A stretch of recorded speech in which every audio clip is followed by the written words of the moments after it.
DGP MR Ajith കുമാറിനെതിരെ വീണ്ടും CPI മുഖപത്രം Janayugom. Pooram അലങ്കോലപ്പെടുത്തിയതിന്റെ അന്വേഷണ report വൈകിയതിന് പിന്നിൽ ആസൂത്രിത നീക്കം. തൃശൂരിലുണ്ടായിരുന്നിട്ടും ADGP ഇടപെടാതിരുന്നതിൽ ദുരൂഹതയുണ്ടെന്നും വിമർശനം. റിപ്പോർട്ട് വരുന്നതിന് മുൻപേ കാര്യങ്ങൾ നിർണ്ണയിക്കുന്നത് ശരിയല്ലെന്ന് LDF കൺവീനർ.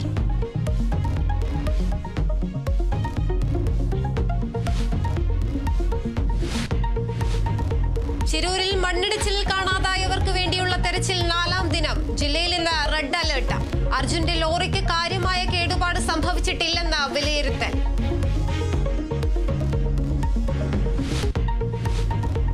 ബലാത്സംഗ കേസിൽ നടൻ സിദ്ദിഖിന്റെ മുൻകൂർ ജാമ്യാപേക്ഷയിൽ വിധി ഇന്ന്. പരാതി അടിസ്ഥാനരഹിതമെന്ന് സിദ്ദിഖ് ഹൈക്കോടതിയിൽ. അന്വേഷണവുമായി സഹകരിക്കുമെന്നും നടൻ.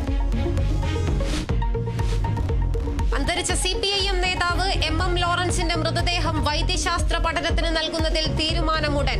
ഹൈക്കോടതി നിർദ്ദേശപ്രകാരം മെഡിക്കൽ കോളേജ് പ്രിൻസിപ്പൽ തീരുമാനമെടുക്കും. മക്കളുടെ അഭിപ്രായ വ്യത്യാസങ്ങളും പരിശോധിക്കും. കുമരകത്ത് കാർ പുഴയിൽ വീണ് 2 മരണം. മരിച്ചവരിൽ ഒരാൾ മലയാളിയായ ജെയിംസ് ജോർജ്.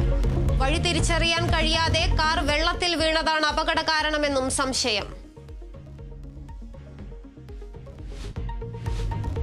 ISLൽ മോഹൻ ബഗാൻ ആദ്യ ജയം. നോർത്ത് ഈസ്റ്റ് യുണൈറ്റഡിനെ പരാജയപ്പെടുത്തിയത് 2-3 ഗോളിന്.